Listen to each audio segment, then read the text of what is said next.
Hello friends, welcome to daily news analysis of the Indian Express. Today the date is 13 October, so let's get started. Here is that the Gaza Strip, okay, जो हमने map पे देखी थी अपने means 450 के lecture में, जो इधर कहीं आती है, ठीक है।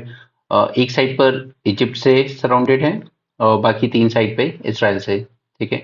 एंड दोनों ही कंट्रीज ने, Israel as well as Egypt, दोनों ने ही यहाँ पर एक ब्लॉकेड बना रखा हुआ है since 2007. Why? Because Hamas took over the control of Gaza Strip by defeating Fatah. Okay, so and Hamas is designated as a terrorist organization by USA as well as European Union. Alright, so अब इसके designation को और ज्यादा broad किया जाएगा, expected है। और इस तरफ इसकी बॉर्डर शेयर होती है मेडिटेरियन सी से। ओके, तो यहाँ पर भी नेवल ब्लॉकेड किया हुआ है। इसलिए ब्रिटिश प्राइम मिनिस्टर ने कहा था this Gaza strip is nothing but an open air prison. Alright, चलिए बाकी सारी बातें हम 450 प्लस में कर चुके हैं और वो देखना इसलिए जरूरी क्योंकि आज continuously third day, okay, third day इस तरह के न्यूज आर्टिकल्स हैं जो आपको समझ में नहीं आएंगे अगर आपने 450 प्लस का लेक्चर नहीं देखा है अब तक। ऑलराइट, नेक्स्ट इज कि यूएसए और ईरान में अभी एक डील हुई थी जिसमें इन लोगों ने अपने प्रिजनर्स एक्सचेंज किए थे, राइट। तो उसी को अब रोकते हुए यूएस और कतर ने ब्लॉक कर दिया ईरान का access to $6 billion fund, okay, जो कि उस पैक्ट में डिसाइड हुआ था कि we will provide this, but वो रोक दिया गया है। नेक्स्ट कम टू अपने पड़ोसी श्रीलंका। इन पर एक्सटर्नल डेब्ट है $46 बिलियन का और इस $46 बिलियन की डेट में 52% तो अकेले चाइना का है। ऑलराइट, अब हमारी मदद से, इंडिया की मदद से इन्होंने आईएमएफ से सैंक्शन तो करवा दिया था इनको around bail out package of 2.9 billion dollar. But जरा इनका ये देखिए डेट कितना है, $46 बिलियन, और रिलीफ पैकेज कितना दिया आईएमएफ ने, 2.9। इससे कुछ होना तो है नहीं। उसमें भी अभी से फर्स्ट ट्रेंच हुई थी इनकी रिलीज, सेकंड ट्रेंच अभी होपफुली हो जाएगी रिलीज $334 मिलियन की। ऑलराइट, तो चाइना के साथ इनकी एक प्रिलिमिनरी डील हुई है on restructuring its debt. Okay, this is a big step in the cash strapped country economic recovery. Alright, and ये भी डेमोक्रेटिक कंट्री है, सोशलिस्ट भी है एज वेल एज रिपब्लिक भी है। रिपब्लिक का मतलब ये हो जाता है कि आपके हेड ऑफ द स्टेट जो कि प्रेसिडेंट होते हैं, alright, head of the state, इसे डायरेक्टली पब्लिक चूज करेगी। ठीक है, ये ब्रिटेन की तरह कोई हेरिडिटरी नहीं होगा। ऑलराइट, इसके अलावा एक और चीज की श्रीलंका ने अपनी प्रॉब्लम्स खुद खड़ी की थी। इन्होंने सडनली डिसाइड कर लिया था कि हम ऑर्गेनिक करेंगे, टोटल 100% ऑर्गेनिक होगी इनकी यहाँ एग्रीकल्चर, टी प्लांटेशन, सब कुछ। तो उस चक्कर में इनका सब कुछ ही बेकार हो गया, ठीक है, प्रोडक्शन पूरा जीरो पे आ गया था ऑलमोस्ट। नोट नो, इंडिया का स्टैंड बहुत क्लियर है कि पैलेस्टीनियन इशू अपनी जगह है, but Hamas is a terrorist organisation. Okay, इसने टेररिस्ट एक्टिविटी पहले शुरू की थी, तो इस टेररिस्ट एक्टिविटी में we stand in solidarity with Israel at this difficult hour. Alright, universal obligation to observe international humanitarian law, ये कुछ ऐसे वर्ड्स हैं जो आप अपने एग्जाम्स में यूज कर सकते हैं। Next is retail inflation. तो जब हम मॉनेटरी पॉलिसी कमेटी की बात करते हैं आरबीआई की, तो उसका मैंडेट क्या है, 4 ± 2% के रेंज में आपको इन्फ्लेशन को मेंटेन करना है। ठीक है, इसे कहते हैं हम इन्फ्लेशन टारगेटिंग। एमपीसी कमेटी की बात करें तो 3 मेंबर गवर्नमेंट की तरफ से आते हैं, 3 आरबीआई की तरफ से आते हैं। ठीक है, इसके अलावा गवर्नर के पास होता है कास्टिंग वोट। अगर बाई चांस इनकी मीटिंग में वोटिंग बराबर हो जाए 3-3, तो फिर गवर्नर दोबारा वोट करेंगे, उसे कहते हैं कास्टिंग वोट। ओके, तो अभी काफी टाइम से इनका इन्फ्लेशन इस रेंज से, ओके, जो कि आप अगर कहेंगे प्लस माइनस हटा के, तो 2 से 6% के बीच रेंज होनी चाहिए। तो इस रेंज से एक्सीड करके चल रहा था। ऑलराइट, अगर ऐसी सिचुएशन आती है तो आरबीआई को एक रिपोर्ट देनी होती है कि रीजंस क्या हैं, ये इन्फ्लेशन इस बैंड से बाहर क्यों गया, और अगली 3 बाई मंथली पॉलिसी में आप इसको दोबारा से इस रेंज में ले आएंगे। ठीक है, तो अभी फिलहाल को ये इस रेंज में आ गया है वापस। ठीक है, इस मंथ का रहा है 5%, जो कि इस रेंज में बिलोंग करता है। और एक अच्छी न्यूज ये है कि हमारा जो इंडस्ट्रियल आउटपुट है उसकी भी ग्रोथ रेट अच्छी रही है, that is 10%, driven by base effect. Base effect क्या है ये मैं आपको समझा चुका हूँ। जैसे फॉर एग्जाम्पल, अगर किसी बच्चे के 50% आते थे और किसी के 80% आते थे, ठीक है, अब अगर मान लो कि इसके आए हैं 70%, ठीक है, तो देखने में तो लगेगा कि इसकी ग्रोथ बहुत अच्छी हुई है, और इसके आए 85%, ठीक है, तो देखने में क्या लगेगा कि यार इस वाले बच्चे की ग्रोथ बहुत कम हुई है, ठीक है, लो ग्रोथ है। बट बात यह है कि उसका बेस भी तो देखिए 80 था, यहाँ पे बेस ही 70 था और 50 था, तो उसकी ग्रोथ रेट तो बड़ी दिखेगी ना। तो बेस इफेक्ट की वजह से कई बार चीजें हमें थोड़ी बेटर दिखती हैं। जैसे ग्रोथ रेट भी अगर हम कहें, अगर किसी टाइम पे हमारी ग्रोथ रेट जस्ट 1% रही होगी और अब अगर 4% भी आएगी तो बहुत अच्छी दिखेगी। राइट, तो बेस इफेक्ट का रोल हमेशा रहता है इन चीजों में। Next is retail inflation is below the RBI upper limit of 6%. Okay, and non food and non fuel inflation अभी भी लोवेस्ट चल रहा है 3.5 ईयर में। तो ये होता क्या है? तो देखिए ये होता है कोर इन्फ्लेशन। कोर इन्फ्लेशन मतलब ये होता है कि आपका जो सीपीआई इन्फ्लेशन है, कंज्यूमर प्राइस इंडेक्स, उसमें से आप फ्यूल और फूड ये वाले आइटम्स माइनस कर दीजिए तो आपका निकल आता है कोर इन्फ्लेशन। ठीक है, और हमने ऐसा क्यों डिजाइन किया कोर इन्फ्लेशन? बिकॉज ये फ्यूल एंड फूड जो होते हैं ना, ये हाईली वोलेटाइल होते हैं। ठीक है, अब जैसे वहां पे वॉर शुरू हुई है तो ये फ्यूल के प्राइसेस बढ़ जाएंगे, तो इस पे इंडिया का कंट्रोल नहीं है। ठीक है, ज्यादा कंट्रोल नहीं है हमारा इस पे। ठीक है, फूड की बात है तो इस पे भी प्राइसेस, जैसे टोमेटो के अभी सडनली राइस हुए थे, कभी पोटैटो के राइस हो जाते हैं और सडनली एक न्यू ब्रीड आती है, न्यू क्रॉप आता है, न्यू प्रोडक्शन होता है और प्राइसेस एकदम से गिर भी जाते हैं। इसलिए हम लोग एक कोर इन्फ्लेशन का भी मेजर लेके चलते हैं जो फ्यूल और फूड प्राइसेस को बाहर करके करता है। ओके, नेक्स्ट है अडानी ग्रुप। ये हमेशा कंट्रोवर्सी में ही रहता है किसी न किसी वजह से। यहाँ पर एक कंट्रोवर्सी चल रही है regarding the alleged over invoicing of Indonesian coal imported by Adani group. तो ओवर इन्वॉइसिंग क्या है? ओवर इन्वॉइसिंग का मतलब ये है कि अगर आपने सपोज 200 रुपये पर टन कुछ खरीदा, ठीक है, और आपने बिलिंग बहुत ज्यादा कर दी है कि 800 रुपये का खरीदा है, राइट, तो इसमें फिर आप लोग अपनी जो बुक्स होती हैं उनको मैनिपुलेट करना शुरू कर देते हो। आप ज्यादा प्रॉफिट दिखाने लगते हो और इन्वेस्टर देख के खुश होते हैं, वाह वाह कंपनी को तो बहुत अच्छा प्रॉफिट हो रहा है तो हम और ज्यादा मनी इसमें इन्वेस्ट करेंगे। और जबकि होता है क्या असल में, ऐसा कुछ नहीं हो रहा होता है। प्रॉफिट वगैरह सिर्फ बबल क्रिएट किया जाता है और फिर वो बर्स्ट हो जाता है और आपका शेयर मार्केट धड़ाम से गिर जाता है। ऑलराइट, नेक्स्ट इज, यहाँ पे जो एक बच्चे का केस चल रहा था कि 26 वीक प्रेगनेंसी को टर्मिनेट करने की परमिशन दे दी थी पहले, बट बाद में एक जज ने कहा कि नहीं, मेरी कंसाइंस इसकी परमिशन नहीं देती है। ठीक है, तो यहाँ पे चीफ जस्टिस ऑफ इंडिया का कहना है कि देखिए एक बैलेंस होना चाहिए, and balance of sorry right of women should be balance with the right of unborn child. Okay, because उस बच्चे की इस वीक में हार्ट बीट शुरू हो जाती है, तो अगर इस वक्त आप कुछ अबॉर्ट करते हो दैट मीन्स आप एक तरीके से किलिंग ही कर रहे हो, राइट। तो अब कोशिश की जा रही है कि अगर ये बॉर्न हो भी जाता है तो इसको अडॉप्शन के लिए दिया जा सकता है, इस तरह की चीजें। ठीक है, अब जरा यहाँ पे देखिए 89 year old plea to divorce wife as 82 rejected by Supreme court.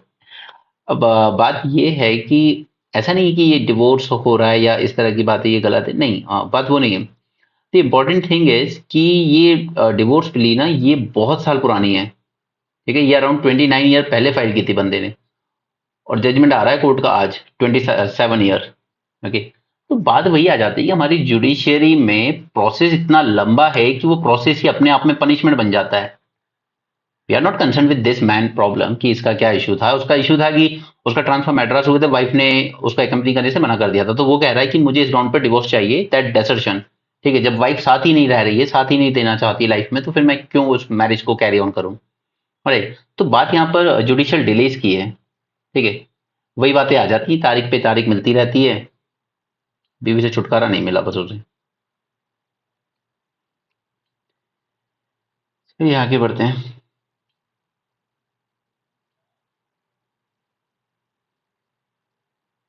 हम्म, अब जरा देखिए कि गवर्नमेंट स्कीम्स, कई बार आपको ना ऐसा क्वेश्चन आता है मीन्स में, प्लेथोरा ऑफ स्कीम्स चल रही है, ठीक है, 100 ऑफ स्कीम चल रही है, बट फिर भी वो चेंजेस नहीं दिख रहे हैं ग्राउंड लेवल पे जो दिखने चाहिए। तो कई बार तो डिजाइनिंग में फॉल्ट होता है, ठीक है, कि आपने डिजाइन ही ठीक नहीं की है। लाइक फॉर एग्जाम्पल मैं आपको एक बताता हूँ, एक सोलार पंप का आया था, ठीक है, सोलार पंप डिस्ट्रीब्यूट किए जाएंगे। आपने पूरे इंडिया में आपने ये नहीं सोचा कि कहीं पे ग्राउंड का वाटर लेवल कम होगा, कहीं पे ज्यादा होगा। ठीक है, इन्होंने एक पर्टिकुलर हॉर्स पावर का, आई डोंट रिमेंबर कितना यूनिट था, एक पर्टिकुलर हॉर्स पावर का ही सोलर पंप सब जगह डिस्ट्रीब्यूट करना शुरू कर दिया। अब कुछ जगहों पर 200 फीट पे भी पानी है, ठीक है, और कुछ पे इवन 500-700 फीट पे पानी है। अब आप वहां पे भी डिस्ट्रीब्यूट कर रहे हैं सोलर पंप लीजिए, अब 500 फीट से वो पानी दे नहीं पा रहा है, तो डिजाइनिंग फ्लॉट था यहाँ पे। ऑलराइट, उसी तरीके से दूसरा एंगल आता है ऐसे क्वेश्चन में कि इंप्लीमेंटेशन फ्लॉस। ठीक है, तो बस इसी एंगल से इंप्लीमेंटेशन वाले में ही ये सारे पॉइंट्स ऐड करना जो आपको न्यूज में अब दिखने वाले हैं। ठीक है, पहला, पॉलिटिकल पार्टी डिमांड करती है कट मनी वेस्ट बंगाल में, यानी कि अगर आप गरीब हैं और आपको प्रधानमंत्री आवास योजना ग्रामीण में घर चाहिए, ठीक है, तो आप लाइए हमें 20,000 रुपए दीजिए, तब जाके हम आपका नाम बेनिफिशियरीज के नाम में ऐड करेंगे, कट मनी दीजिए हमको। ठीक है, panchayat officials collecting bribes in Bihar, stopping of funds by village secretary, हिम्मत देखना है विलेज सेक्रेटरी की, stopping the funds in Rajasthan, and sarpanch forcibly taking funds in Madhya Pradesh. तरीके देखिए आप, ये गरीबों को नहीं छोड़ते। ओके, इन्हें रिश्वत की इतनी आदत पड़ चुकी है। और सिर्फ मैं इसी की बात नहीं कर रहा हूँ, मैं अगर अगर आप अपने आसपास में रियल लाइफ एग्जांपल देखेंगे ना, तो आपको ऐसे मिल जाएंगे जो गरीब बच्चों के सॉरी जो गरीब बच्चों के अंडे ब्रेड तक नहीं छोड़ते। ठीक है, ये मैं अगर अपने पर्सनल एक्सपीरियंस से बताऊं तो दिल्ली के ऑरेंज जैसे एरिया में जो तैयारी करने आ सकता है, ओके, वो बड़ा प्राउडली क्लेम करता है कि जब से मेरी मदर ने आंगनवाड़ी में ज्वाइन किया है ना, हम लोग को दूध ब्रेड खरीदने की भी जरूरत ही नहीं पड़ी, वहीं से आ जाती है। तो बहुत अच्छा काम कर रहे हो तुम लोग। ओके, गरीब बच्चों के दूध ब्रेड तक छीन रहे हो, अपने बच्चे को आईएएस बनाने का सपना देखते हो, और उसके बाद कहते हो कि हम तो धार्मिक लोग हैं। ओके, हम मंदिर मस्जिद जाते हैं, हम ये करते हैं वो करते हैं। ये पाप तो तुम्हारे कभी धुल नहीं सकते, चाहे जो चाहे कर लो। एनीवे, ओके, ये सब बातें मैं इसलिए कर रहा हूँ क्योंकि ये डॉक्टर कलाम का कहना था। उन्होंने अपनी एक किताब में लिखा था कि जिस दिन अगर देश से करप्शन को खत्म करना है ना, तो जिस दिन बच्चे खुद अपने पेरेंट्स के करने वाले करप्शन के अगेंस्ट बोलना शुरू कर देंगे, उस दिन से करप्शन कम हो जाएगा। ठीक है, लेकिन ये होता नहीं है।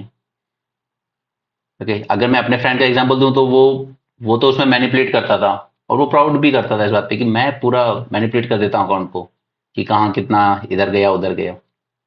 अरे, तो ये डॉक्टर कलाम के वर्ड्स थे कि अगर करप्शन को खत्म करना है दुनिया से, जब उसके अपने उस करप्शन के अगेंस्ट खड़े होने लगेंगे, उसके अगेंस्ट बोलने लगेंगे कि जितना है उतने में we will manage our life, okay, but we don't want this, right. तो ये जरूरी है। तो ये कलाम साहब जब प्रेसिडेंट थे तब उन्होंने एक किताब लिखी थी, आई थिंक पूरा स्कीम पे कुछ था, मतलब पूरा नाम से उन्होंने एक किताब लिखी थी। ठीक है, इसी पे बेस्ड फिर यूपी गवर्नमेंट ने एक स्कीम भी लॉन्च की थी, और जिसको हमने बाद में शायद रुर्बन स्कीम बदल दिया इसका नाम। ओके, तब उन्होंने ये बात कही थी, इसलिए मैं आपको बता रहा हूँ। तो ये ऐसे एग्जाम्पल आपको अपने घर के आसपास ही मिल जाएंगे।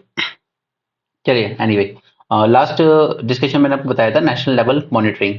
ओके, ये काम करते हैं इन स्कीम्स की मॉनिटरिंग का। तो लास्ट हमने जब पिछला आर्टिकल डिस्कस किया था कल के, उसमें तो हमने क्या देखा था कि आपने बुक्स में तो ऐसा लिख दिया है, प्लेटफॉर्म पे अपलोड भी कर दिया है कि हमने ये काम हुआ है वो हुआ है, लेकिन जब इसको ग्राउंड लेवल पर मॉनिटर करने गए तो ऐसा कोई काम एग्जिस्ट ही नहीं करता है, जिसके नाम पर आपने सारे फंड निकाल लिए ऑलरेडी। ऑलराइट, तो ऐसे ही घोटाले देखने को आए प्रधानमंत्री आवास योजना में। अब उसी तरह से मैंने आपको सीएजी की कुछ रिपोर्ट्स बताई थी। ओके, मैंने आपको तीन इंपॉर्टेंट चीजें हाईलाइट की थी, जिसमें से एक था कि गंगा एक्सप्रेस वे पर क्या हुआ था कि आपका 18 करोड़ पर किलोमीटर का होना चाहिए था खर्चा, जबकि आपने वहां पे कर दिया 250 करोड़ पर किलोमीटर का। ठीक है, ये सीएजी की रिपोर्ट में आया था। दूसरा, सीएजी की रिपोर्ट ने ही कहा था कि आपकी जो आयुष्मान भारत स्कीम है, उसमें एक सिंगल मोबाइल नंबर से 9.6 लाख अकाउंट जुड़े हुए हैं। राइट, और तीसरा ये था कि इसी आयुष्मान भारत स्कीम में इवन डेड पीपल का भी इंश्योरेंस का पैसा अभी तक दिया जा रहा है। ठीक है, फेक कार्ड्स पर आपके पैसे विड्रॉ किए जा रहे हैं। ये सीएजी की रिपोर्ट थी। अब हुआ ये रिसेंटली कि इसमें से कुछ 3 ऑफिशियल्स थे जिनका गवर्नमेंट ने ट्रांसफर कर दिया है। ऑलराइट, सो जो अच्छा काम करते हैं अगर आप उनको पनिश कर रहे हो तो फिर only God knows what going to happen. Anyway, तो यहाँ पर ये कुछ करप्शन की बातें आ गई हैं। ओके, आगे चलते हैं। Okay, global hunger index. अब अगर आपको ऑफिसर बनना है, इंटरव्यू में जाते हो और इस तरह से कभी पूछा जाए ना, सर कि आप बताइए ग्लोबल हंगर इंडेक्स या ऐसी कोई इंटरनेशनल रिपोर्ट इंडिया के बारे में, ये बातें नेगेटिव कहती हैं कि ये चीज़ इंडिया में गलत है। आपको ऑफिसर बनना है, आप वहीं पे शो कर दीजिए कि मैं ऑफिसर के बिल्कुल लायक हूँ, ये सब एजेंडा चला रहे हैं इंटरनेशनल वाले, हमारे इंडिया में ऐसा कुछ नहीं है। और अगर ये भी सूटेबल ना लगे आपको तो आप कह दीजिएगा कि इनकी मेथोडोलॉजी ही फ्लॉड है, क्योंकि यही करते आ रहे हैं हम पिछले कई सालों से। कोई भी इंटरनेशनल रिपोर्ट आती है जिसमें इंडिया के बारे में बताया जाए, जो चीज़ गवर्नमेंट के अगेंस्ट जाती है उसको सीधे कह दिया जाता है ये तो इंटरनेशनल एजेंडा चला रही है लोग, इनकी मेथोडोलॉजी फ्लॉड है। ये दो आर्ग्यूमेंट दे दिए जाते हैं। ठीक है, तो ऐसा कुछ करना मत वैसे इंटरव्यू में। That's just a sarcasm. Now, India ranked 111th out of 125 countries in global hunger index. Government ने कहा this is erroneous and having maligned intent. Okay, so सबसे पहले कि ये इंडेक्स लॉन्च कौन करता है, रिलीज कौन करता है, तो ये रिलीज करता है कंसर्न वर्ल्ड वाइड। ठीक है, फर्स्ट थिंग इज। दूसरा, इसने कहा है कि इंडिया में चाइल्ड वेस्टिंग, वेस्टिंग क्या होता है, वेस्टिंग रेशियो होता है वेट वर्सेस हाइट का। ठीक है, यानी कि आपकी हाइट के अकॉर्डिंग आपका वेट नहीं है, उससे कम है। ठीक है, तो उसको हम कहते हैं वेस्टिंग। तो total number of waste childrens में भी हमारा 18.7% का शेयर है। ठीक है, लास्ट ईयर भी हमारी रैंक 107 रही थी। और सबसे बुरी बात यह है कि वैसे हम लोग मोस्टली खुश हो जाते हैं कि चलिए हमारी रैंक पुअर भी है तो पाकिस्तान से तो बेटर है, बट नहीं, यहाँ पे पाकिस्तान 102 है, हमसे बेटर। बांग्लादेश हमसे बेटर है, नेपाल श्रीलंका भी हमसे बेटर है, जबकि श्रीलंका की हालत ऑलरेडी पतली है इस वक्त। India has the highest child wasting rate of 18.7%, okay, reflecting acute under nutrition. Alright, that means कि आप सिर्फ चावल चावल बांटते रहो पीडीएस में, उससे कुछ नहीं होगा, अंडर न्यूट्रिशन रहेगा। ओके, फिर उसी को काउंटर करने के लिए हम लोग क्या करते हैं, हम लोग फोर्टिफिकेशन करते हैं इसका। ठीक है, हम लोग जिंक की टैबलेट्स देते हैं, आयरन टैबलेट्स देते हैं, तो वो भी एक अच्छा अप्रोच है, फोर्टिफिकेशन करना। ठीक है।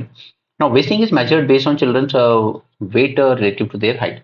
Now see the anemia prevalent in women 15 to 24 years stood at 58%। अब जब विमेन ही एनीमिक होगी तो चाइल्ड हेल्दी कहाँ से हो जाएगा? ओके, और ये ऐसा नहीं है कि चलिए बाद में बच्चे की हेल्थ तो देख लेंगे, ऐसा नहीं है। उसका आईक्यू लेवल यही डिजाइन हो जाता है जब आप प्रेग्नेंट होती हैं कि आपके बच्चे का आईक्यू लेवल कैसा होगा। ओके, तो कई बार आप ऐसे बच्चे देखेंगे जो बहुत मेहनत करते हैं, ठीक है, बहुत पढ़ाई करते हैं, लेकिन वो एनालिटिकल स्किल्स, वो क्रिटिकल स्किल्स उनमें नहीं होती हैं। ऑलराइट, वो लेवल ऑफ फोकस, वो कंसंट्रेशन, वो चीजें नहीं होती हैं। इसीलिए कहा जाता है कि मदर का एजुकेशन और मदर की हेल्थ, ये दो सबसे इंपॉर्टेंट पैरामीटर हैं कि आपकी कंट्री का फ्यूचर कैसा होगा। ओके, आप उन बच्चों को देखिए जिनकी इवन ग्रैंड मदर भी ग्रेजुएट्स रही हो, जिनकी मदर हाईली एजुकेटेड रही हो, उन बच्चों की पर्सनैलिटी, उनका कॉन्फिडेंस लेवल, उनका आईक्यू लेवल, फोकस, कंसंट्रेशन, सब आपको बहुत अच्छा मिलेगा। द बेस्ट एग्जांपल है श्रुति शर्मा। ओके, और उन्होंने कहा था अपने इंटरव्यू में कि मुझे सोसाइटी से इतना मिला है कि मैं अब उस कंडीशन में हूं जहां मैं सोसाइटी को रिटर्न कर सकती हूँ, कुछ कंट्रीब्यूट कर सकती हूँ उनके वेलफेयर में। ऑलराइट, तो जब रिजर्वेशन की बात आती है तो वहां पे वही चीजें आ जाती हैं कि कास्ट एक इंपॉर्टेंट फैक्टर है, वो अपनी जगह ठीक है, बट कहीं ना कहीं फैमिली का एजुकेशन हिस्ट्री देखना भी जरूरी है। ठीक है, अगर किसी की जनरेशन, किसी फैमिली में 3 जनरेशन रिजर्वेशन का अच्छा खासा बेनिफिट ले सकती है, now just make way for others in your own community. Alright, इससे रिलेटेड जेएनयू में एक चीज चलती है जिसे हम कहते हैं डेप्राइवेशन इंडेक्स। अगर आपको कभी रिजर्वेशन पे जो कि इंटरव्यू में आपको इस तरह के क्वेश्चन पूछे जाते हैं डिलेमा में डालने के लिए, ठीक है, तो हमें जरूरत है कि डेप्राइवेशन इंडेक्स बनाने की, जिसमें आप कास्ट को एक वेटेज दीजिए। नो डाउट आप 70% वेटेज भी रखिए, कोई दिक्कत नहीं, हुआ है शोषण, बहुत हुआ है। ठीक है, एसटी एससी के साथ काफी गलत हुआ है, सब जानते हैं। ओके, बट इसके साथ साथ कहीं ना कहीं एक फैमिली हिस्ट्री, यानी कि उनका एजुकेशन लेवल भी जरूरी है। एंड नॉट जस्ट उनका एजुकेशन लेवल, बल्कि साथ में हमें ये भी देखना होगा कि वो किस रीजन से आ रहे हैं। Because a reserve candidate in studying in Delhi and a reserve candidate studying in Chhattisgarh, they are not on equal footing.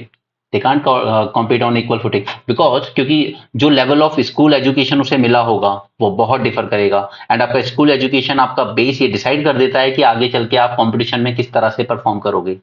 Alright, तो इस तरह के हमें वेरियस पैरामीटर रखने होंगे एक डेप्राइवेशन इंडेक्स बनाकर, और उसी के बेस पर हमें रिजर्वेशन डिसाइड करना होगा कि कब तक देना है, कितना देना है और किसको देना है। ऑलराइट, तो आपका आंसर इस तरह का बैलेंस होना चाहिए in interview. Okay, don't just go through कि सर नहीं नहीं वो तो इनकम बेस्ड होना चाहिए, इनकम का रिजर्वेशन से कोई रिलेशन नहीं है, वो एक फ्लॉड आर्ग्यूमेंट है। ठीक है, कभी मत बोलना, नहीं तो इंटरव्यू में फंस जाओगे। नेक्स्ट, ओजोन की बात कर लेते हैं। देखिए, ओजोन लेयर से रिलेटेड सबसे इंपॉर्टेंट चीज है, एक मॉन्ट्रियल प्रोटोकॉल साइन हुआ था। ठीक है, एंड सबसे अच्छी बात ये थी कि ये एक ऐसी इंटरनेशनल डील मानी जाती है, या आप कह लीजिए क्लाइमेट से रिलेटेड एक ऐसी डील मानी जाती है जिससे वाकई रिजल्ट दिए हैं जिसने हमें। ठीक है, कहीं ना कहीं हमें देखने को मिला कि ये जो होल था ये भरने लगा है। Right, but now the thing is कि ये बीच बीच में बार बार ब्रॉड हो जाता है, ये होल बड़ा हो जाता है बीच बीच में। ठीक है, तो इसका रीजन माना जाता है कई सारे फैक्टर्स हैं, specially the flow of wind. ठीक है, तो उसी पे बेस ये आर्टिकल है। Next, so Antarctica detected a giant hole in the ozone layer above the frigid continent, and this hole spanned 26 million square kilometer, that is 3 times the size of Brazil.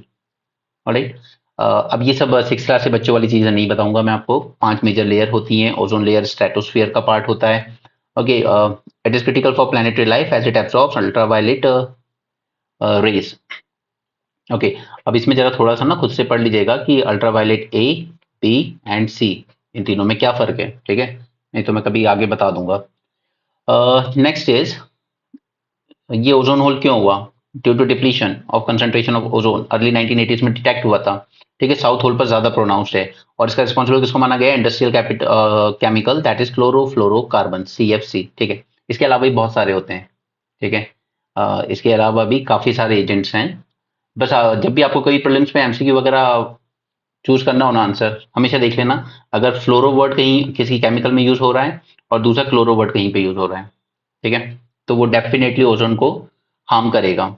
इसलिए हमने अभी recently क्या किया है, hydrochlorofluorocarbon, ठीक है, इसको भी हम लोगों ने बैन किया ना, ठीक है, क्योंकि ये मोस्टली मोस्टली ये ना ग्रीन हाउस गैस की कैटेगरी में आता था, ठीक है, तो हम लोगों ने इसको काफी टाइम तक बैन नहीं किया था, बट अब कहीं ना कहीं इसको बैन करके ट्रांजिशन किया है, बट अभी इमीडिएट बैन नहीं किया है। डेवलपिंग कंट्रीज को टाइम दिया गया है कि चलिए आप लोग 235 36 तक कर लेना।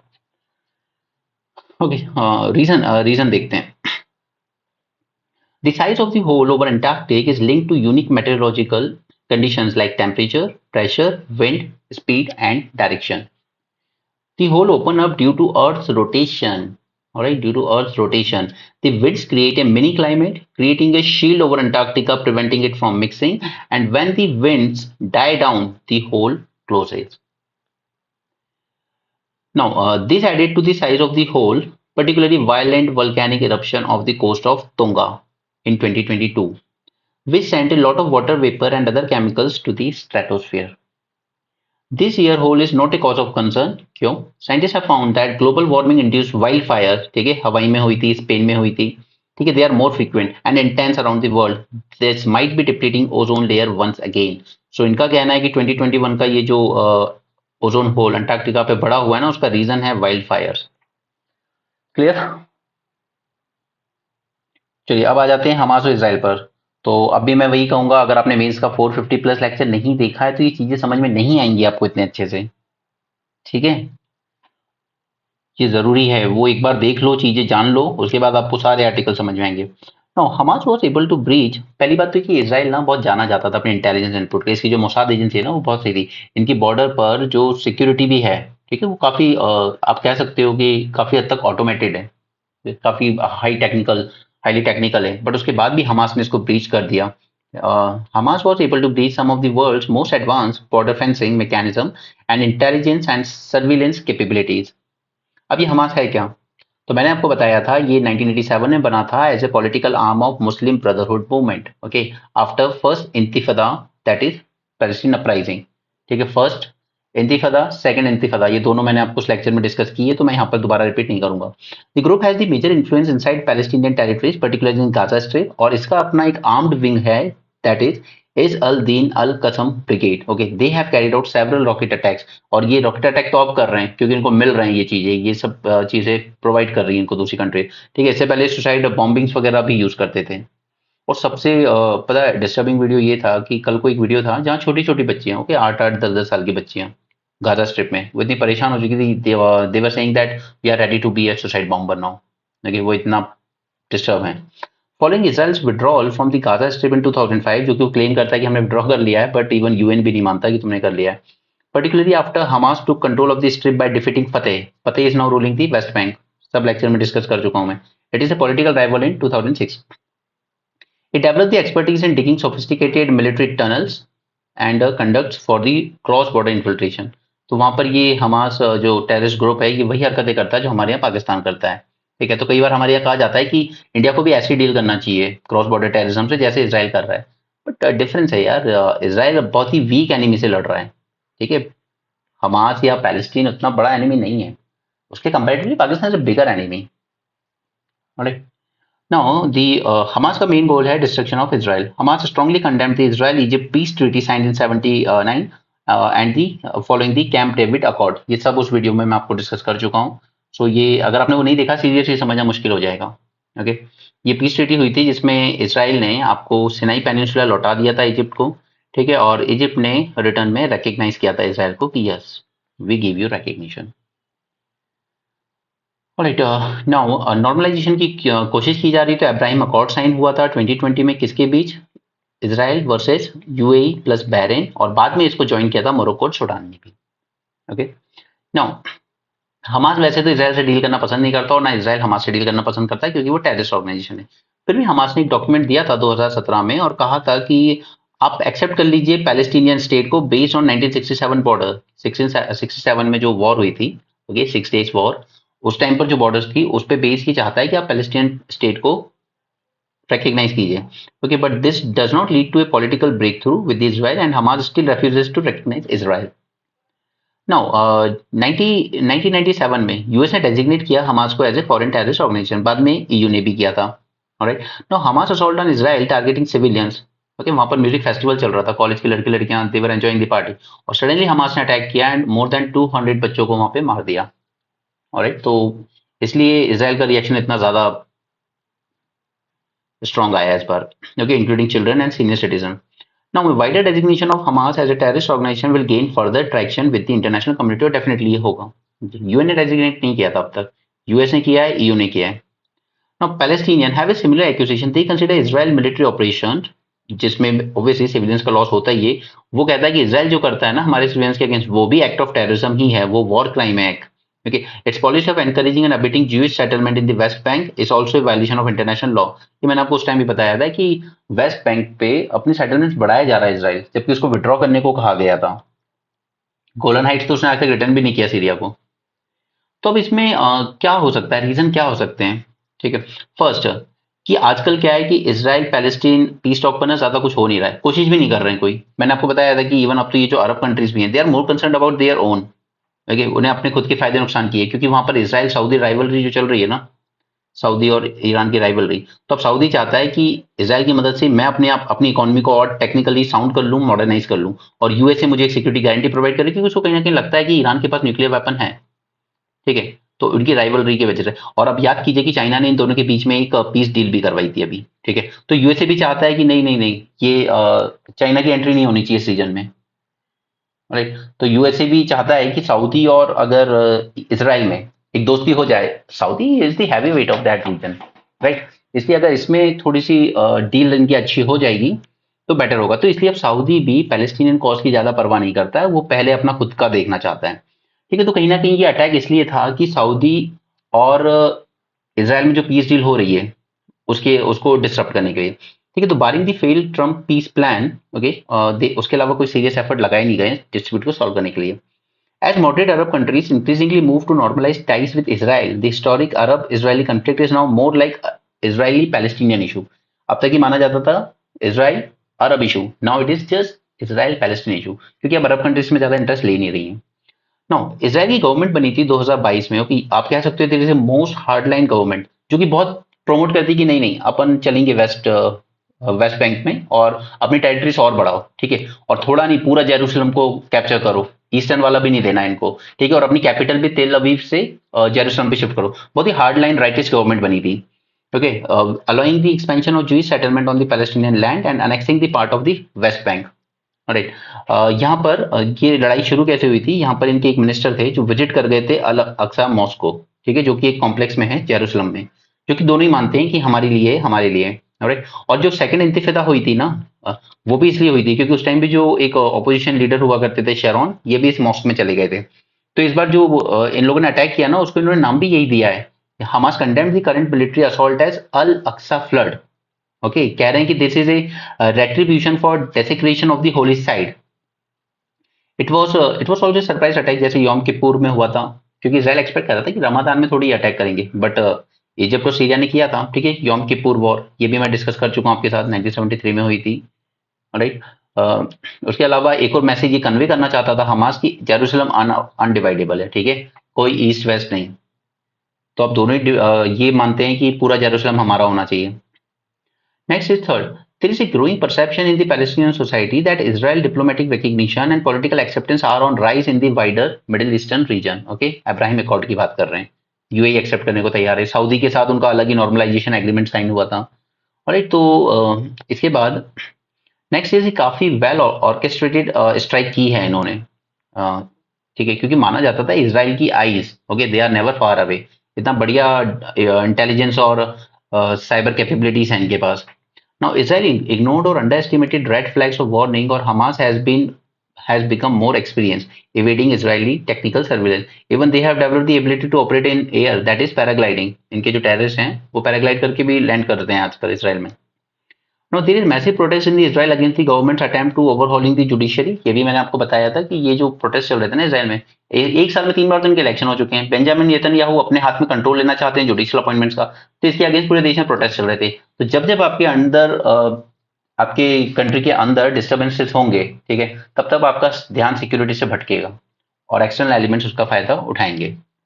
Next is the resultant difference between Netanyahu and his military security official led to failure of coordination.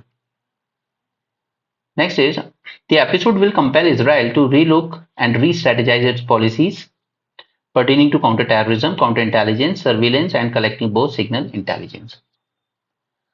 और तो अभी भी मैं कह रहा हूं कि वो आर्टिकल समझने के लिए आपको कहीं ना कहीं जरूरत है कि आप ये ओके ओके आज वो पहले आ गया था, ठीक है। एनीवे चलिए जॉब सेक्टर की बात करते हैं।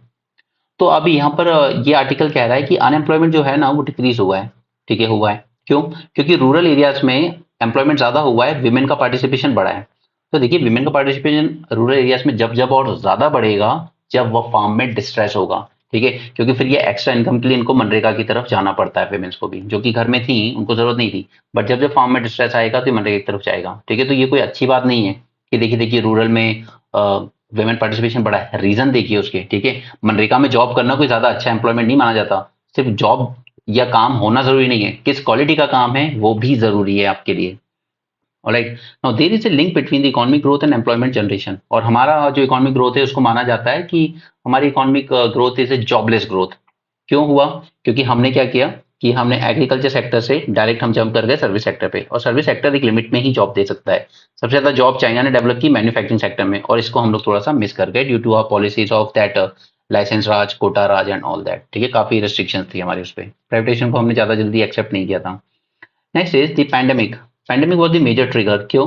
क्योंकि काफी लोग जो शहरों में काम कर रहे थे वो वापस से अपने गांव की तरफ चले गए। Okay, it led to mass migration back to villages. तो इस टाइम पे अनएम्प्लॉयमेंट रेट और ज्यादा बढ़ गया था। Now labour force participation rate has continued to rise, unemployment has continued to decline. Okay, so आप कह सकते हो कि there is indication of improvement in labour market. Alright, but problem ये है कि there is decline in share और regular wage salaried employees. Okay, salaried employees, salary वाली ऐसी जो जॉब होती है, जो फिक्स जॉब होती है कि आपको मंथ की इतनी सैलरी मिलेगी, उस जॉब में कोई इंप्रूवमेंट नहीं, वो अभी भी डिक्लाइन में ही है। ओके, और दूसरा राइज इन सेल्फ एम्प्लॉयमेंट। अब जैसे आप कह सकते हो, लगा सकते हो पकौड़े पकौड़े का ठेला, ऑब्वियसली क्या लोगे, सेल्फ एम्प्लॉयमेंट है, सेल्फ एम्प्लॉयमेंट है, इसको रोजगार मानेंगे कि नहीं मानेंगे, ठीक है, वो अपनी जगह है। बट अल्टीमेटली क्या है कि अच्छी इकोनॉमी आप एक्सपेक्ट करते हो कि आपको एक ऐसी जॉब तो हो एटलीस्ट जो एक आपको सिक्योरिटी दे कि आपकी मंथली सैलरी इतनी है, तो आप उस हिसाब से अपनी लाइफ प्लान कर सकते हो, ठीक है, your quality of life. Now, the labor force participation rate has increased from 49% to 57%. तो labor force participation rate बढ़ा है, no doubt. But again, problem is with what quality of job. Okay, self employment ठीक है अपनी जगह, but pakora तलना is not an employment. Okay, वो उसको आप जीविका कह सकते हो, उसको रोजगार नहीं कह सकते आप। Now, while participation rate has increased in both rural and urban areas, the rise is much to the greater extent in the former, that is rural areas में। और क्यों? क्योंकि driven by females, जिनका पार्टिसिपेशन 24% से बढ़ के हुआ है 41%। Now it is indicative of the economic distress in the rural area, क्योंकि जब भी मनरेगा में ज्यादा जॉब्स के लिए जाएंगी फीमेल, तो ये कहीं ना कहीं माना जाएगा कि फार्म में डिस्ट्रेस है, बढ़ रहा है। Pushing women to work in order to augment their family income, especially under Manrega, where wages are lower than other non-farm occupation, has seen a steady uptick over the years. Now, women percentage under the program has been steadily rising. Manrega में women का काम ज्यादा बढ़ रहा है, तो ये दिखाता है कि किस लेवल की जॉब अवेलेबल है बाहर या है ही नहीं। Next is share of self employment है risen to 57%। But the regular wage और सैलरीड एम्प्लॉय, जैसे आप जैसे मान लो कि कहीं पे एक दुकान है, ठीक है, कपड़े की, उस पे वो एक आदमी रखता है कि चलिए आप 5,000 रुपए मंथली पे काम कीजिए यहाँ पर। ओके, तो वो फिर भी एक जॉब है कि उसको पता है कि मुझे मंथली 5,000 मिल जाएंगे, ठीक है, वो एक फिर भी एक फिक्स्ड है उसके वेज यहाँ पर, ठीक है, एक सैलरी फिक्स है। तो ये ऐसी जॉब्स अगर बढ़ते हैं तो फिर भी अच्छा लगता है देखने में कि हाँ चीजें इंप्रूव हो रही हैं। बट अगर सिर्फ मनरेगा में जॉब्स बढ़ रही हैं या फिर ऐसी जॉब बन रही है जैसे आप लेबर चौक पे खड़े हो जाइए, बस किसी दिन आपको काम मिला किसी दिन नहीं मिला, तो ये जॉब ये नहीं दिखाता है कि हमारी इकोनॉमी या हमारी सिचुएशन सुधर रही है। Alright, regular wage salary employee has fallen from 21% to 20%. The workers engaged in the informal sector enterprise in non-agriculture sector has gone up. यानी कि informal sector enterprise non agriculture है, तो आप मान लीजिए जैसे ब्रिक मेकिंग इंडस्ट्री है, ठीक है, कुछ गांव में कई लोग ब्रिक मेकिंग का काम करते हैं, तो अगर इस तरह के जॉब बढ़ भी रहे हैं तो वो कोई ज्यादा अच्छी बात नहीं है। Employment rate have declined across board, ठीक है, specially among the youth. The following share of regular wage और salaried and rise in self-employment reinforces concern that economy is unable to generate sufficient productive and remunerative forms of employment to absorb the millions. Problem is that कि आप productive और remunerative employment generate नहीं कर पा रहे हो, ठीक है। ग्रेजुएशन पोस्ट ग्रेजुएशन करके अगर कोई डिलीवरी बॉय बन रहा है तो उसको रोजगार नहीं मानेंगे। यहाँ पे कास्ट सेंसस, रिजर्वेशन और ये सारी बातें मैं इन चीज़ों में नहीं पढ़ूंगा। मैंने आपको सिर्फ एक चीज़ बता दी है जो आप अपने एग्जाम के लिए यूज़ कर सकते हो, कि हमें ज़रूरत है एक डेप्राइवेशन इंडेक्स डेवलप करने की, ठीक है। Caste can be a factor, caste can have 70% weightage, but we also need to look at the other factors as well. Alright, इसके अलावा एक सब कैटेगराइजेशन जो आजकल काफ़ी बढ़ रहा है वो भी अपनी जगह है, ठीक है। क्योंकि सभी कास्ट ने with in SC, with in OBC बराबर प्रोग्रेस नहीं की है, ठीक है। तो ये आर्टिकल पढ़ने में, ये पर्सनल ओपिनियंस होते हैं, पर्सनल ओपिनियन कई चीज़ों से इन्फ्लुएंस होते हैं, बट आपको थोड़ा न्यूट्रल रहना है, एटलीस्ट सर्विस में जाने तक तो न्यूट्रल रह लो। राइट, सो फोकस ऑन कि हम कैसे एक डेप्राइवेशन इंडेक्स प्रिपेयर कर सकते हैं। हमारे पास आधार कार्ड है, हमारे पास हर एक इंसान की इस देश में हिस्ट्री है, ठीक है, कि उसके पेरेंट्स क्या करते हैं, उनकी इनकम क्या है, ऑलराइट, उनका एजुकेशन लेवल क्या रहा है, ठीक है, आप किस रीजन से आते हो, आप छत्तीसगढ़ से आते हो या दिल्ली से आते हो, हमारे पास है वो सब कुछ। तो हम एक डेप्राइवेशन इंडेक्स इंश्योर कर सकते हैं और फिर डिसाइड कर सकते हैं कि हम लोग 3 जनरेशन तक अगर आपको अच्छा एजुकेशन मिल गया, then you should make way for others in your own community. Next, अब देखिए ये गवर्नमेंट जो है ना, एनडीए, इसको कई बार टॉन्ट पाने के लिए लोग कहते हैं कि this government is called as no data available government. क्यों? ये आर्टिकल उसी पर बेस्ड है। हियर देखिए, अगस्त में आपने स्पेशल सेशन अनाउंस करा और आपने मिस्ट्री में रखा, आपने बताया ही नहीं कि एजेंडा क्या है। यार ये कोई मिलिट्री ऑपरेशन थोड़ी है जो आप एक दिन या 2 दिन पहले ही बताओगे, ठीक है। यहाँ पे आपको बताना चाहिए था कि एजेंडा क्या है, क्योंकि इसमें कोई सीक्रेसी, सरप्राइज या स्टेल्थ की जरूरत नहीं थी। क्योंकि पार्लियामेंट्री फंक्शनिंग में आपको कॉपरेशन चाहिए, कोलैबोरेशन चाहिए, शेयरिंग ऑफ व्यूज चाहिए सभी पार्टीज के साथ। Right, the devil is in lack of data. क्यों? कि गवर्नमेंट से पूछा गया कोविड की वजह से कितनी डेथ हुई, हमारे पास आंसर नहीं है। ऑक्सीजन की कमी से कितनी डेथ हुई, तो इन्होंने कहा एक भी डेथ नहीं ऑक्सीजन की कमी से, जबकि सेकंड वेव के टाइम कई वीडियो सर्कुलेट हुए थे, ठीक है। डेथ का जब इन्होंने डेटा दिया तो इन्होंने कहा कुछ नहीं, ज्यादा नहीं, हार्डली 4 लाख लोग की हुई है, ठीक है। जबकि कुछ इंटरनेशनल सर्विस ने कहा कि 40 लाख से ज्यादा लोग की डेथ हुई है। गंगा किनारे कई लोग दफन मिले थे, वो मीडिया में देखा आप लोगों ने। ओके, नेक्स्ट इज, आपसे पूछा गया था how many doctor died during Covid, okay, अपनी ड्यूटी पर, तो गवर्नमेंट ने कहा वी हैव नो डेटा, ठीक है। इसमें भी इन्होंने कह दिया कि हमारे पास डेटा नहीं है। तो ऐसा नहीं, गवर्नमेंट के पास नहीं है, government might know but they are not telling. Okay, from the undocumented plight of the migrant workers to unreported farmer death during the protest, the alarming incidents of mob violence, इन सब पे data मांगा गया है government से, parliament में। Mob violence में lynching से कितनी डेथ हुई है हमें नहीं पता, ठीक है। फार्मर्स की कितनी डेथ हुई, कितने फार्मर्स की डेथ हुई थी प्रोटेस्ट के time, we don't know. Okay, migrant crisis जब हुए, जब आपने सडनली लॉकडाउन लगा दिया, उस टाइम कितनी डेथ्स हुई हैं, वी डोंट नो। ओके, तो कहीं ना कहीं गवर्नमेंट को है थोड़ा सा अरिथमोफोबिया। इसका मतलब क्या होता है, फियर ऑफ नंबर्स। नंबर्स मत पूछिए हमसे। Now, obviously they are knowing all this, but they are not preferring to tell. Okay, और इवन सेंसस भी हमारा 2 साल लेट हो चुका है ऑलरेडी, 2 साल डिले। ओके, काफी कुछ हुआ है यार इस कंट्री में। 62 में वॉर हुई है, उसके बाद भी आपका 61 का सेंसस टाइम भी हुआ था। 71 में वॉर हुई है, फिर भी आपका 71 का सेंसस हुआ था। और 2001 का सेंसस भी हुआ था आपका। बट ये 2 साल डिले करने का कुछ समझ नहीं आ रहा। नाउ नेक्स्ट इज, दूसरा इन्होंने एडमिनिस्ट्रेटिव फिजिबिलिटी पे क्वेश्चन किया है कि सेकंड वेव जो थी कोविड की, इट वाज डेडली, बट उसके बाद भी इलेक्शन रैलीज चल रही थी प्राइम मिनिस्टर की। ओके, जब उनकी रैली खत्म हो गई उसके बाद इलेक्शन कमीशन ने बैन लगाया कि अब और रैलीज नहीं होंगी, तो वो तो ऑलरेडी खत्म कर चुके थे अपनी rallies prime minister. Currency note आपने रातों रात बंद कर दिए, ठीक है। इस पे भी लाइन में लग के कई लोगों की डेथ हो गई थी, ऐसे भी कई वीडियोस और न्यूज रिपोर्ट्स आई थी, but we don't have any data. Government still relies on the 2011 data. 2011 और आज की पॉपुलेशन में एटलीस्ट 20 करोड़ का डिफरेंस है। ओके, आप 2011 का ही डेटा यूज कर रहे हो अब तक, राइट। तो इससे क्या होता है, काफी सारी पॉपुलेशन एक्सक्लूड हो जाती है फ्रॉम वेलफेयर स्कीम्स। जैसे 15 करोड़ पीपल पीडीएस से पीछे रह जाते हैं, राइट। क्योंकि माना जाता है कि हमारी पॉपुलेशन इस वक्त कम से कम 141 करोड़ होगी, और जो कि 20.7 करोड़ ज्यादा है 2011 से। आप 80 करोड़ लोगों को पीडीएस का बेनिफिट दे रहे हो, ओके, फ्री राशन या चीप राशन का। तो this covers just 57% of India population, well short of the 67% जो कि मैंडेट किया था इस एक्ट ने कि 67% कवर करेंगे, बट आप कवर कर रहे हो सिर्फ 57% को। Now there is lack of data about citizens is not just an administrative crisis, but it is now a humanitarian one, humanitarian crisis. This led this delay in census, और फिर उसको combine कर देना डिलिमिटेशन एक्सरसाइज से, और उस basis पर हम विमेन रिजर्वेशन बिल को आगे बढ़ाएंगे, ठीक है, विमेंस को रिजर्वेशन देंगे, तो ये सब गलत है। पार्लियामेंट में भी आप काफी क्वेश्चन रेज करके चेक करते हो, ओके, 0 आवर हो, आपका क्वेश्चन आवर हो and all that, but it does not have any data available on multiple subjects. कितने लोगों ने अपनी जॉब गवाई, ठीक है, नोटबंदी के टाइम कितने स्मॉल मीडियम एंटरप्राइजेस बंद हुए। बाद में गवर्नमेंट ने खुद कहा कि 6.5 करोड़ एंटरप्राइजेस, स्मॉल एंटरप्राइजेस नोटबंदी के बाद बंद हो गए थे, ठीक है। अब इसमें अगर 2 से 3 लोग भी काम कर रहे हैं तो आपने 18 से 20 करोड़ लोगों को उसी वक्त बेरोजगार कर दिया, ठीक है, आपकी जो ड्रास्टिक डिसीजन लिया आपने करेंसी नोट बंद करने का। ऑलराइट, उसके बाद कितने लोगों ने अपनी जॉब पैंडेमिक के टाइम गवा दी, we don't have data. Alright, adverse impact on the economy pandemic का, we don't know. Number of journalist जिनको आपने जेल किया just for performing their duty, नहीं पता। कितने आरटीआई एक्टिविस्ट की डेथ हुई है, कईयों की हुई है, but they don't have any data. Alright, so September 28 was international day for universal access to information, but information जब भी मांगी जाए उसमें ये कह दिया जाए कि हमारे पास डेटा ही नहीं है, तो फिर only God can help. Anyway, let's move on to economy page. तो आज यहाँ पर कुछ काम का नहीं है। Next is India versus Pakistan. Don't read all this, okay, आपके काम का नहीं है, पहले सेलेक्ट हो जाओ, क्रिकेट बाद में एंजॉय करना आराम से।